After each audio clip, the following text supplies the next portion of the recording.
This is Drew with Boomer Music Company, your band and orchestra experts since 1976, and thepodcastingstore.com, the one-stop shop for all things podcasting and remote learning.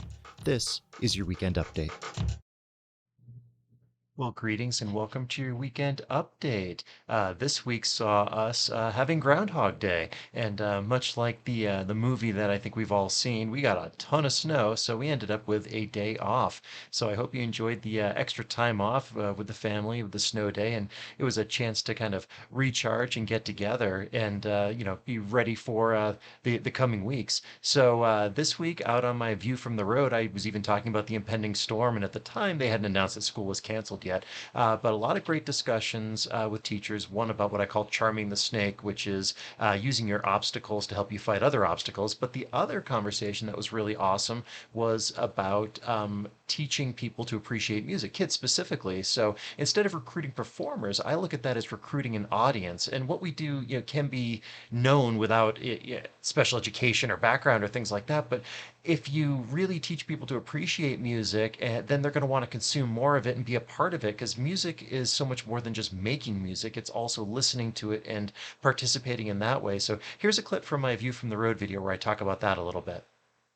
That we're not necessarily recruiting performers into what we do, but we're also recruiting an audience, and people need to be taught, how to appreciate music. And that's not to say that it's an elitist activity or anything like that, but the deeper understanding that you have of music, pop music, for example, what makes a good song in your opinion, and being able to hear with intent and to be able to get the meanings that the artist is trying to convey out from it is crucial to enjoyment of it. And so I think that's a really enlightened approach.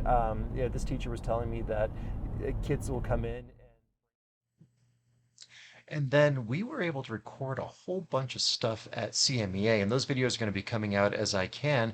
And the first one of that was a product feature, the Sonar Orff Smart Series. And Bob Newhouse from KHS was able to take the time to explain to me. I had seen what was these items in a Zoom call with Bob earlier, but I hadn't gotten to put my hands on it. And they're super cool. It's a smaller box than your usual Orff instruments, and the bars come on and off really easily. So check out this video clip here where I'm demonstrating kind of how easy on and off those bars are.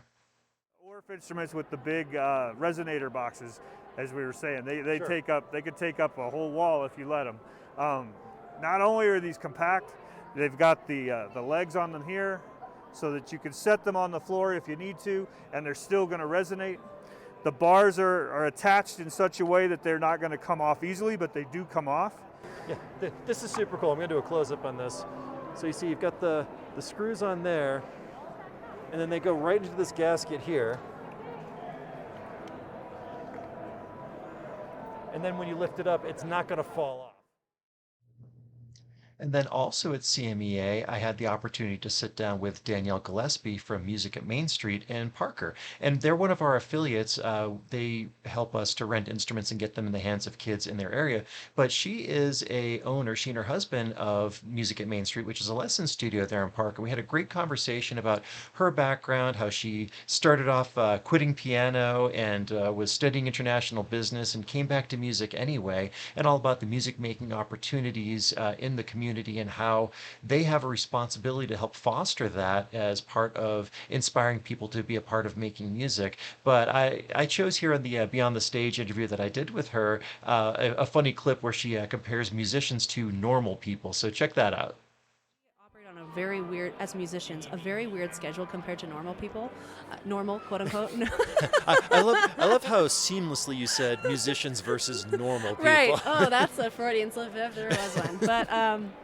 But it's really funny because there are friends we have that aren't in music, and we're always like, let's get together. Oh, our schedules do not align on like 90% of the time, because all of our weekends are gone because we're gigging or we're rehearsing or both or teaching, and all of our weekday nights are gone because we're teaching lessons or gigging or whatever. But our mornings are wide open when everyone else is at work or school. So it is a very different lifestyle, but it's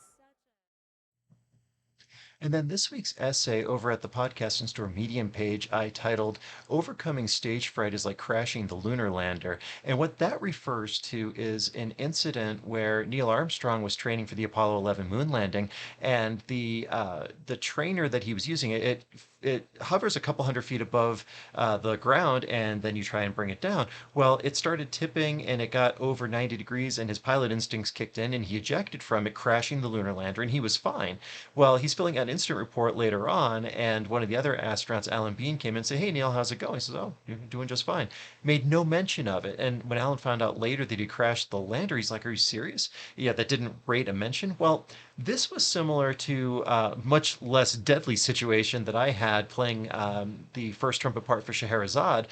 Jamie attended that concert. It was one of the first times she got to hear me play, and afterwards she, couldn't believe that I wasn't more nervous. Well, that's a process called stress proofing, and that's about putting yourself in stressful situations till the point that you can not only function in it but thrive. So anyway, I've just spoiled the entire essay, but check that out over at the Podcasting Store Medium page, where I talk about all of that, because I think it's a really valuable read and really a valuable mindset to have, that we can do hard things. It's just a matter of increasing our capacity to do them.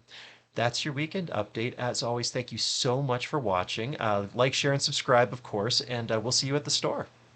If you enjoyed the Weekend Update, do me a favor and follow us on social media, subscribe to our YouTube channels, or visit our websites. This is Drew with Boomer Music Company and thepodcastingstore.com. Thanks for listening.